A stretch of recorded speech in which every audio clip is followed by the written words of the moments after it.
Saya bukan Syiah. Karena Syiah itu ada definisinya. Atba'u aliyin allazina ya'taqiduna bi imamatihi nasson wa ta'yinan. Nah, saya tidak percaya. Saya enggak percaya itu. Enggak percaya itu. Saya bukan atba'u aliyin allazina ya'taqiduna bi imamati nasson wa ta'yinan, bukan. Bahwa orang Syiah itu yang harus meyakini Ali itu jadi khalifah dengan dasar wasiat dari Rasulullah. Nek aku mati gantinya Ali. Saya nggak percaya itu. Ali mau mati, nek aku mati gantiku Hasan. Saya nggak percaya itu. Hasan mau mati wasiat ganti saya Husain. Husain mau mati wasiat ganti saya Ali bin Abidin. Ali bin Abidin wasiat ganti saya Muhammad Bakir. Muhammad Bakir wasiat ganti saya Ja'far. Ja'far wasiat ganti saya Musa al-Kazim. Musa al-Kazim wasiat ganti saya Ali Ridho. Ya itu saya apal, itu saya apal. Nah, tapi saya nggak percaya dengan itu semua. Dan saya tidak percaya ismatul a'immah. Dan saya tidak percaya awal wajibin al insan ma'rifatul imam. Itu Syiah itu. Kalau saya tidak. Kalau kita tidak, awal wajibin al insan ma'rifatul ilah. Kalau Syiah ma'rifatul imam. Wa man lam ya'rif bil imam kafar. Itu saya nggak percaya itu.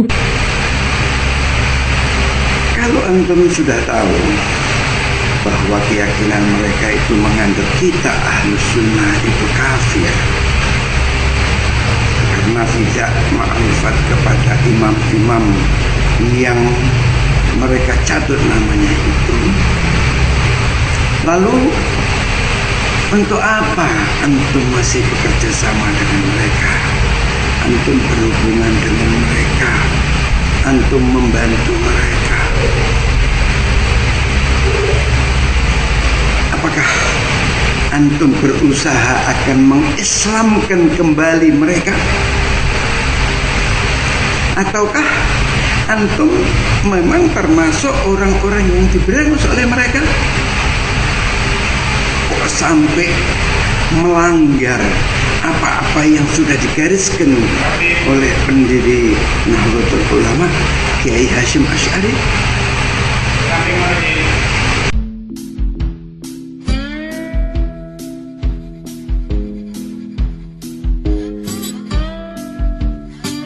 Sami An-Nasyar ketika dia mengkaji sejarah firaq dari awal sampai akhir, itu rujukannya kepada kitab-kitab Mu'tazilah, terutama Tabaqatul Mu'tazilah karangannya Ahmad bin Yahya bin Al-Murtada.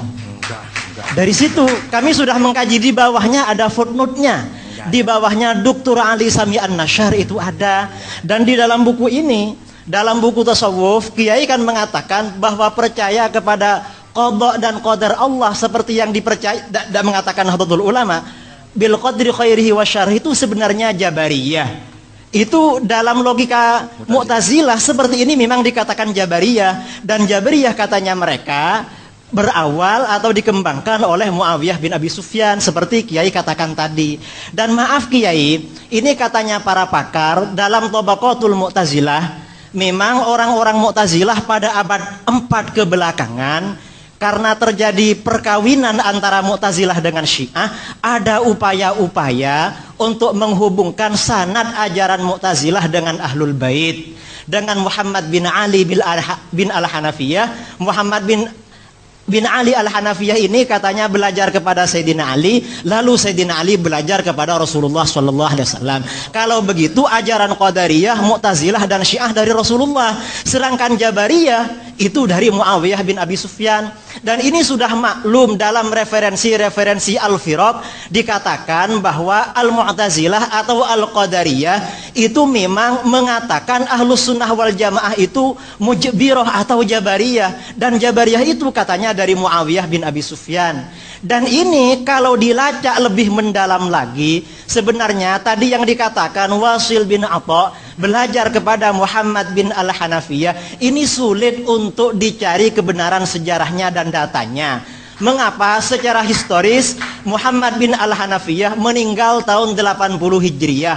Ada yang mengatakan meninggal tahun 81, itu pun pada bulan Muharram. Sementara Wasil bin Atha lahirnya tahun 80 Hijriyah, meninggal tahun 130. Kapan belajarnya? Belajarnya kapan kalau begitu? Belajar kepada Muhammad bin Al-Hanafiyah. Kemudian untuk menyambung-nyambungkan itu, orang Mu'tazilah mengatakan bahwa Wasil bin Atha ini sebenarnya bukan belajar kepada Muhammad bin Ali Al-Hanafiyah, belajar kepada putranya Abu Hashim Al-Hasan bin Muhammad bin Al-Hanafiyah. Memang Abu Hashim bin Al-Hanafiyah ini sempat mujalasah, ya, kathir dawam al-mujalasah dengan Wasil bin Atha, tetapi perlu diingat bahwa Abu Hashim bin Al-Hanafiyah, Abu Hashim bin Muhammad ini meninggal sekitar 198 Hijriyah.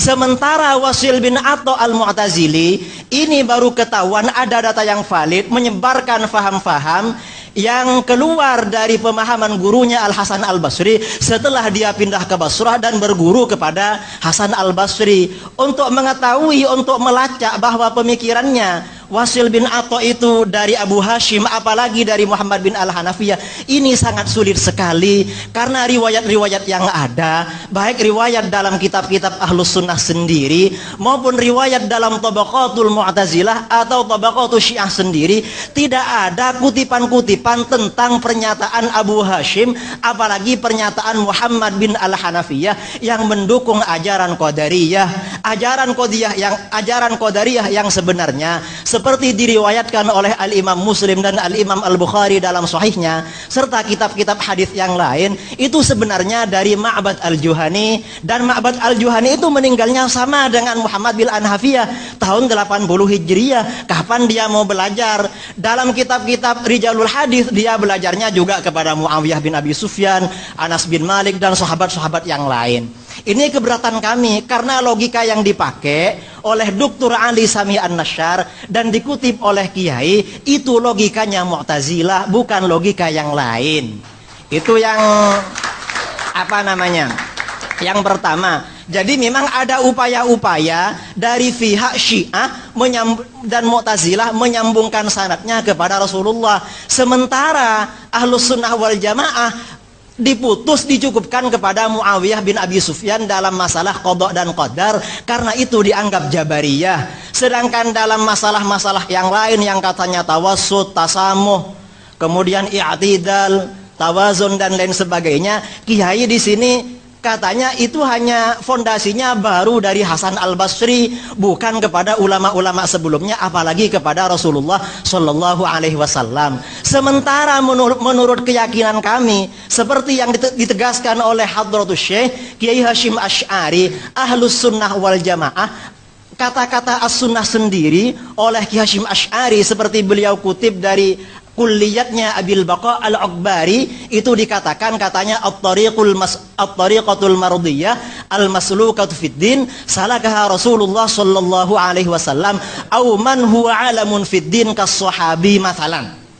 Jadi memang keyakinan kita Ahlus Sunnah wal Jamaah ini justru sanadnya langsung bersambung kepada Rasulullah Shallallahu Alaihi Wasallam, dan ini memang menjadi kenyataan. Sanad-sanad keilmuan dalam berbagai bidang ilmu pengetahuan Islam semuanya rata-rata melalui jalur Ahlus Sunnah wal Jamaah sampai kepada Rasulullah Shallallahu Alaihi Wasallam. Dan Mu'tazilah tidak punya sanad yang seperti itu. Sanad yang ada di dalam Tabaqatul Mu'tazilah itu hanya klaim belaka. Dan seperti dikatakan oleh para ulama Ahlus Sunnah wal Jamaah, dalam bidang riwayat orang-orang Syiah itu memang sangat lemah. Semuanya ayalun ala ahli sunnah wal jamaah. Itu keberatan kami. Jadi mohon logika Mu'tazilah dan Syiah yang Kiai katakan ini sebenarnya aswaja, mohon itu dikaji ulang, karena itu tidak sesuai dengan data dan bukti sejarah yang valid dan dapat dipertanggungjawabkan secara ilmiah. Ini beberapa poin kritikan kami kepada Kiai tentang masalah nama Ahlus Sunnah wal Jamaah. Maaf, ini sebenarnya bukan dari Imam Asy'ari apalagi imam-imam sebelumnya, karena ada asumsi sebagian orang katanya nama Ahlus Sunnah wal Jamaah itu sebenarnya dari Imam Al-Asy'ari. Ada yang mengatakan dari As-Subuki, ada yang mengatakan dari Murtadha Az-Zabidi. Itu sebenarnya bukan demikian. Nama Ahlus Sunnah wal Jamaah sebagai sebuah nama itu sudah ada sejak generasi akhir masa sahabat. Riwayat dari beberapa sahabat yang pernah menyatakan lafadz Ahlus Sunnah wal Jamaah diantaranya Sayyiduna Abdullah bin Abbas radhiyallahu anhuma.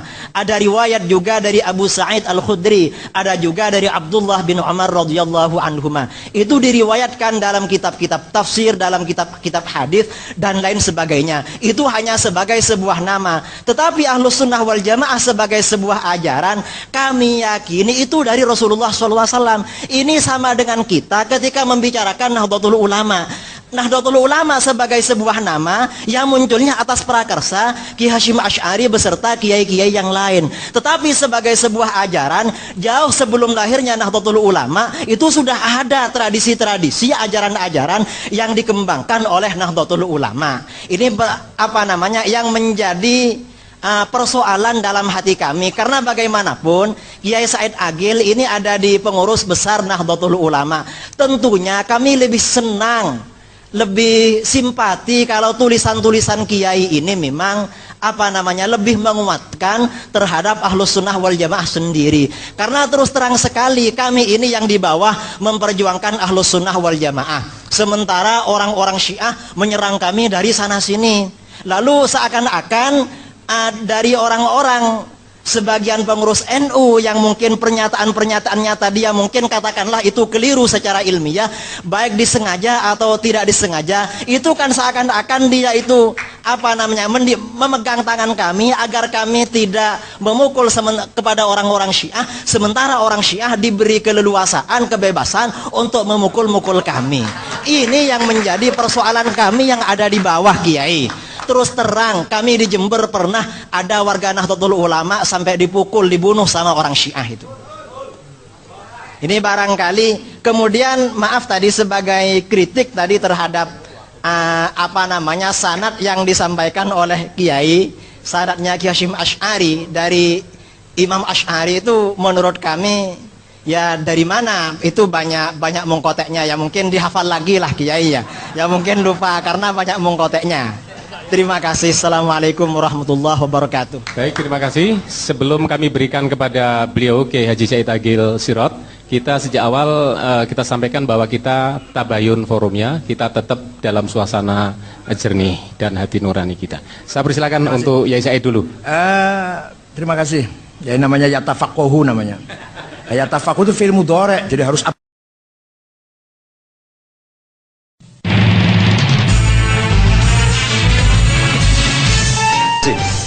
bagi warga NU, karena saya ketua NU ya saya bicara atas nama warga NU. Ada 1 juta siapa? Lady Gaga ini atau 1 juta Insyad Manji, iman warga NU tidak akan berkurang, akhlak warga tidak akan besar. Sejak dulu sampai sekarang yang setan, iblis terlalu ada. Ada Musa, ada Fir'aun, ada Muhammad, ada Abu Jahal, ada Ibrahim, ada Nabukadnezar, ada dan seterusnya. Tinggal kita bagaimana menghadapi atau memperjuangkan kebenaran sesuai dengan aturan yang ada yang tadi disampaikan oleh Kiai Ali Mustafa Yakub tadi. Jadi bagi warga NU jangan khawatir Pak. Lady Gaga datang ke sini 1 juta kali, tetap iman warga NU nggak akan berubah. Akhlaknya bukti Pak ya, bukti. Ibu-ibu muslimat NU pakai jilbab, apa ada yang ngatur? Nggak ada yang ngatur, nggak ada yang merintah itu. Tapi setiap ada pengajian pakai jilbab. Saya atau kita puasa Ramadan, kalau Ramadan pasti puasa. Siapa sih yang tahu kalau saya minum? Tapi saya kok tidak minum. Atau kita warga NU berakhlak baik, tidak minum arak, tidak berzina, tidak puasa kita jalankan lapar-lapar, bangun malam tahajud. Siapa yang merintah? Kan keimanan, inspirasi bukan aspirasi, bukan doktrin. Oleh karena itu, kalau umat Islam di Indonesia NU semua, selesai itu masalah itu.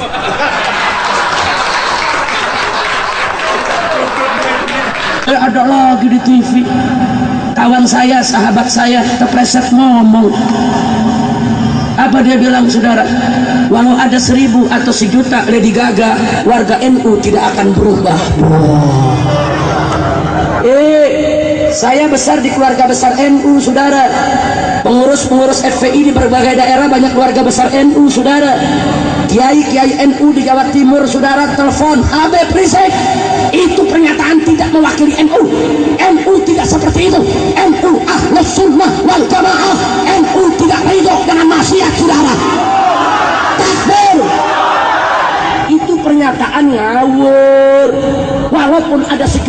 Gaga, warga NU tidak akan berubah. Lu pikir warga NU udah jadi malaikat semua? Kacau tidak? Kacau tidak? Ini ya, saudara, yang nggak bisa digoda setan tuh malaikat. Yang namanya manusia masih bisa digoda. Nabi Adam itu juga bisa digoda, betul? Betul. Orang NU nggak bisa digoda.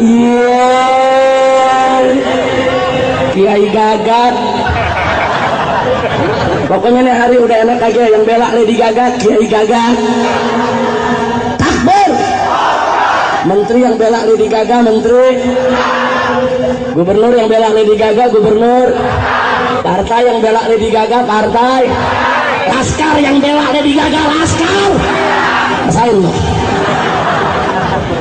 Udah pokoknya kita berjuang aja. Lady Gaga nggak boleh tampil di Indonesia. Setuju? Takbir. Takbir. Pak Kapolres juga udah bagus lagi dah. Polisi jangan dukung Lady Gaga, Pak. Moral bangsa kesian, betul? Betul. Makanya hari Jumat besok kita kalau Kapolri terus-terusan ditekan, saudara, hari Jumat besok kami akan turun lagi mendatangi Polda dan mendatangi Kapolri untuk memberi dukungan. Tolak Lady Gaga. Mau ikut turun? Takbir. Nah, tapi kalau ternyata polisi ditekan-tekan terus, maka tugas FPI dan ormas-ormas Islam cukup sampai di situ. Tanggal 3 Juni kita serahkan kepada masyarakat. Silakan ambil cara sendiri-sendiri. Setuju? Setuju? Siap datang ke Senayan? Siap bubarkan konser Lady Gaga? Takbir! Saya tanggung jawab dunia akhirat, saudara. Jadi kalau ada yang mengatakan, wah ini kalau ada apa-apa Habib Rizik ini provokator. Ya, gue provokator. Lu apa? Gue provokator. Tangkap dari sekarang, betul? Betul. Demi Allah, di penjara atau dibunuh sekalipun jauh lebih baik daripada kita hidup dengan membiarkan anak bangsa dizalimi. Anak bangsa berusaha meraja semua. Takbir. Siap di penjara bareng Habib. Siap mati bareng Habib. Takbir. Sallu ala Nabi.